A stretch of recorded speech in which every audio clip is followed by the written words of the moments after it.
भगवान श्री राम की कर्मस्थली चित्रकूट में महान संत परम पूज्य रणछोड़ दास जी महाराज द्वारा चित्रकूट जानकी कुंड में तारा नेत्र चिकित्सालय की स्थापना की गई थी, जिसका वर्तमान में देखरेख और वर्तमान में संचालन वहां के trustee doctor BK Jain ji द्वारा किया जा रहा है, जो इस समय पूरी तरह से अवैध कार्यों में संलिप्त हैं।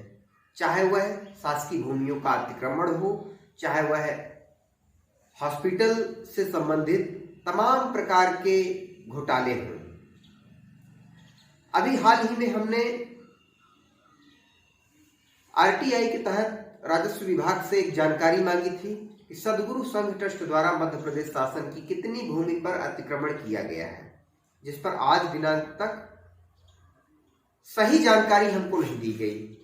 जो जानकारी दी गई उसमें लिखा गया कि सदगुरु संघ ट्रस्ट द्वारा मध्य प्रदेश शासन की किसी भूमि पर अतिक्रमण नहीं हुआ है और न ही कोई भवन निर्माण हुआ है, जबकि लगभग 3 नालों में सदगुरु संघ ट्रस्ट ने कब्जा किया हुआ है।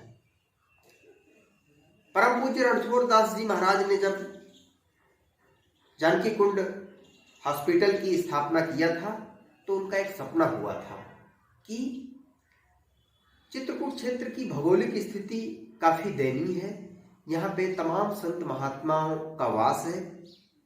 उनकी स्वास्थ्य की सुविधा को देखते हुए महाराज जी ने यहाँ पे इसकी स्थापना किया था।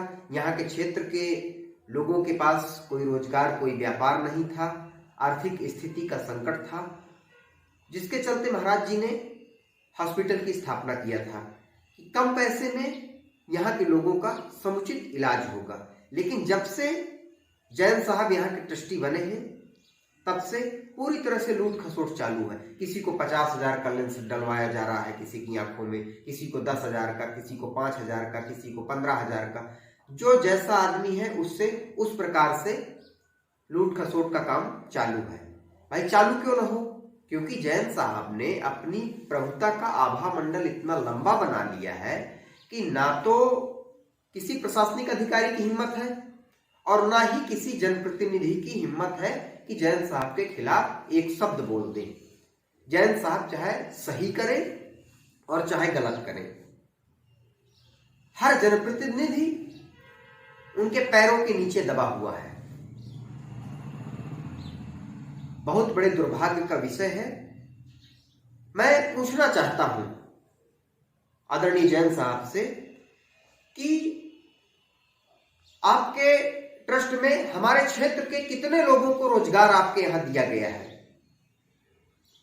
हमारे यहां के कितने प्रतिशत युवाओं को, कितने प्रतिशत छात्रों को आपके यहां एडमिशन दिया जाता है?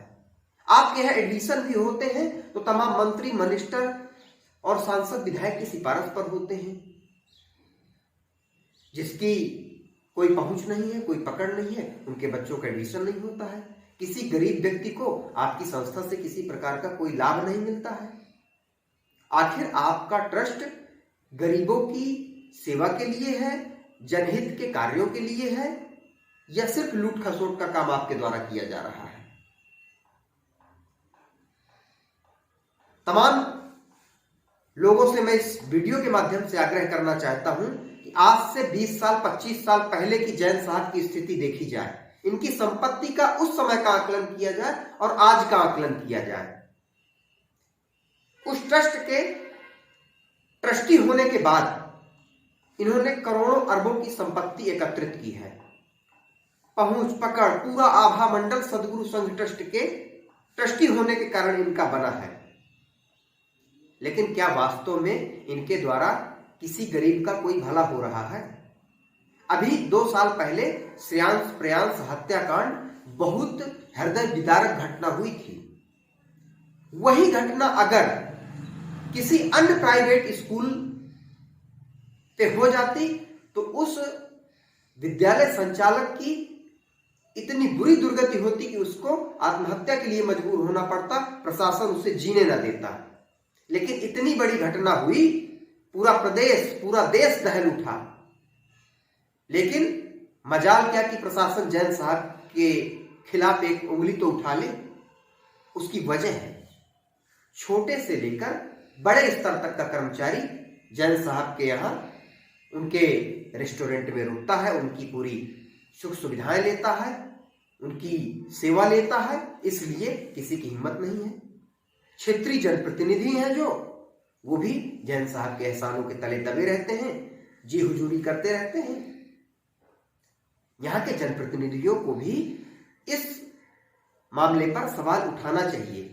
मैं पूछना चाहता हूं प्रशासनिक अधिकारियों से, जो जिम्मेदार प्रशासनिक अधिकारी हैं, कि क्या ठीक है सद्गुरु संघ ट्रस्ट तो एक लिमिटेड है, अर्धशासकीय है, एक ट्रस्ट है, वहां पर जिसके पास पैसा होगा उसी का इलाज होगा। चित्रकूट में एक प्राथमिक सामुदायिक स्वास्थ्य केंद्र भी है, वहां पर लोग क्यों नहीं जाते हैं? वहां पर क्यों सुविधाएं नहीं है? ये इस प्रकार की तमाम सारी बातें हैं। अतिक्रमण के बारे में देखा जाए तो जितना चित्रकूट में अवैध अतिक्रमण रसूखदार लोगों द्वारा किया गया है, उतना शायद पूरे मध्य प्रदेश में कहीं नहीं किया गया होगा। हमने आरटीआई के तहत जानकारी मांगी तो हमें बता दिया गया कि कोई अतिक्रमण नहीं किया गया। वहीं सतना जिले के कलेक्टर आदरणीय अनुराग वर्मा साहब ने जानकारी मांगी तो 22 अतिक्रमणकारियों की सूची आ गई। बाकी आज तक ऐसी कोई सूची नहीं आई है और मैं जानता हूं कि किसी प्रकार की कोई भी कार्यवाही प्रशासन द्वारा नहीं होगी और हमें एक बृहद आंदोलन करना पड़ेगा और आंदोलन में भी कार्रवाई नहीं होगी, भली भांति हम जानते हैं। और अंत में हमको मध्य प्रदेश हाई कोर्ट में जनहित की याचिका दायर करना पड़ेगा, जिससे इन अतिक्रमणकारियों की खिलाफ कार्रवाई होगी और अतिक्रमण हटेगा। जय हिंद, जय भारत।